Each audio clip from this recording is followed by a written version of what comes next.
نعم. وكنت هنا أقرأ أنا بهذا المكان، وكان تجمع فرد واحد يجيني فقير يقول لي السيد أنا بنفسي فد أمني كنت تحقق لي. قلت له قول شنو؟ قال أقول هم يوم من الأيام أنا يرتفع بي الحظ وسيد جاسم يجي يقرأ لي في بيتي. قلت له ليش؟ وين بيتك صاير؟ قال صاير بيتي ورا السدة. قبل هاي السدة ماك من غرق بغداد، مو سووا سدة داير ما داير بغداد بال54 هاي.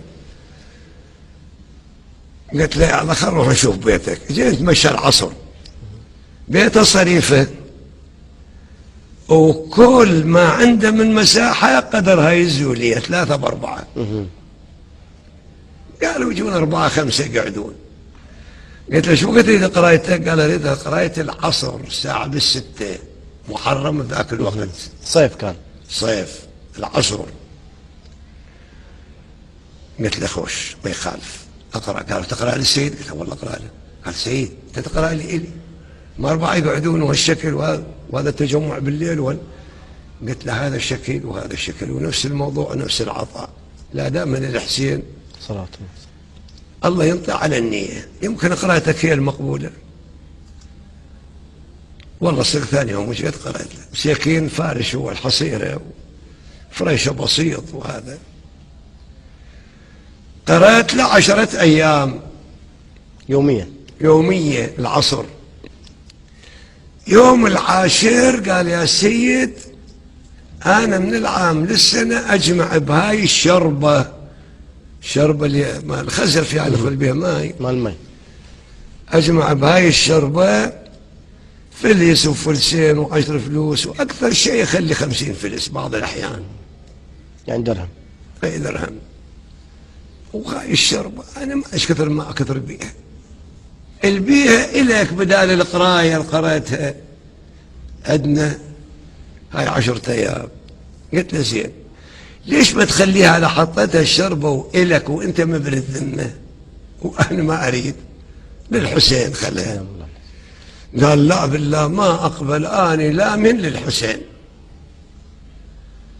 وجاء محل منها. هو شي يبيع حلوى في صينية وعنده سكملي، هذا سكملي هالشكل ويخلي الصينية فوقه ويفتر براغب خاتون يصيح طاطلي حلوى دهينة ويبيع مساكين. هذا شغلته.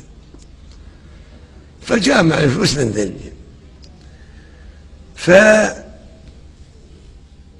صبهن والله ذني جاب الشربة وهاي بيه فلاسين وخردة صبهر قمنا نحسب انا وياه الفلس والفلسين والعشر فلوس طلعنا 3 دنانير. ذاك الوقت 3 دنانير. قلت له هاي هوايه خذ نص منها ونطيني نص. قال لا بالله الى الحسين تاخذهن. سلام. خذت. ثاني سنه هالشكل، ثالث سنه هالشكل، رابع سنه هالشكل، 5 سنة. اجيت انا لبغداد قبل محرم ب10 أيام. خابرني حجي خليل السالمي الله يحفظه وينطيه العافية، صاحب محلات السالم بساحة النهضة، معروف رجال تاجر، واخوه محمد علي الله يحفظه محمد علي ويعافيه ان شاء الله، ابوهم حج ابراهيم الله يرحمه.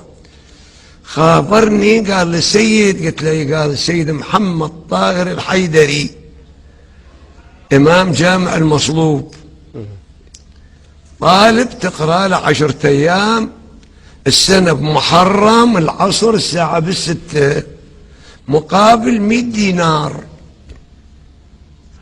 100 دينار. نعم. أنا في الحقيقة رغبت أقرأ في جامع المصلوب وعد السيد باعتبار جامع وتجمع أكثر وعد عالم نعم. وناس العلماء وأهل الدين يجون، يمكن تصير فائدته الإرشادية أكثر من فائدة الإرشاد بهذا المجلس اللي بيه 4 5 ناس يعني فقراء وكبار وهاي يمكن يجون بالمجالس هاي يلتحقون يسمعون يستفيدون. وهناك كذا، يعني ما وقع في قلبي لأن يعطيني 100 دينار. الموضوع مو من 100 دينار. مو 100 دينار على هالقضية هاي. قلت له ما يخالف، قال نسوي إعلان، قلت له سوي إعلان. على كل حال أنا ايش قلت الأفضل خل أروح للرجال، خاف ينتظر أنه يعتمد أنا راح أقرأ له، خل أمر عليه أقول له تشوف لك غيري، أنا سنة ما راح أقرأ له. أي والله جيت أقبلت عليهم، وإذا أشوفه طالع شايل الصينية مالته ويصيح طاطلي ويصيح دهين ويصيح حلوى، ولا عند هذا. أي هو تبين شافني، من شافني مسكين بعد ما انتظر أنه يركب السكملي ماله ويحط الصينية فوقه وعد استعجل، ذابهن كلهن بالقاع، وتلقاني فاتح باعه هالشكل. يا هلا بسيدنا، يا هلا بمولانا، يا هلا بفرحتنا، يا هلا بعيدنا سيد، ولو عاشور محزن لكن جيتك تسوي عندنا سرور وتسوي كذا. وبشرك أم جمعة سوت حصيرة جديدة وجابت مخاد جدة، وأنا شريت منبر النوب من جريد مال النخل، هذا هم جديد بعد أخضر، وجبنا شراب جدد، وجبنا كروزة ما يسموها على شكل. يا سيد وبشرك تطورنا بركاتك سيد، يسوي لي زين بالله عليك بعد هذا أنا شو أقول له؟ انحرجت بعد. أقول له والله أنا داخل بجامع المصلوب تجمع أكثر ويعطوني 100 دينار وكذا. قلت والله هذا يمكن من أقل له سامحني راح يصطدم، والحسين يتعور قلبه يتأذى، لأن الحسين يحب الفقراء، والحسين قلبه كسير ويحب القلب المكسور، والكسير ما يرد من الحسين إلا بحاجته. فهذا هالشكل، يعني هاي عقيدتي، هاي نيتي، هذا إيماني. من سمعت يقول هالشكل قلت له أخويا أنا جيت أجدد وياك العهد. ما شاء الله. أجدد وياك العهد، خاف أنت تبطل تغير تشوف لك سيد غيري. قال لا، بيني وبينك العباس، هل يغير على صاحبه. سلام الله على الفاضل. قال على العباس ما علينا يا مولاي. جيت وقرأت له، خابرت السالمي قلت له أنا ترى ما أجي. قال مسوينا أعلام، قلت له على كل حال غير. فقرأت له 10 أيام. يوم العاشر نفس القضية، خذني بداخل وجاب الشربة وصبها وطلعنا 3 دنانير. قال لي دريت، قلت له شلون؟ قال مو جمعة الليلة جابت وليد بالمستشفى، أم جمعة يعني زوجته، ما سألت عليها، وجابت وليد أم جمعة بالمستشفى، وتقول خلي يسميه سيد. قلت له بعد اسمه ظاهر سميه حسين، هذا يوم الحسين. قلت له اسمع أبو حسين أبو جمعة. قال إيه. قلت له يا أبو جمعة هاي 3 دنانير إلي خو. قال إلي. قلت له ملكي. قال ملكك.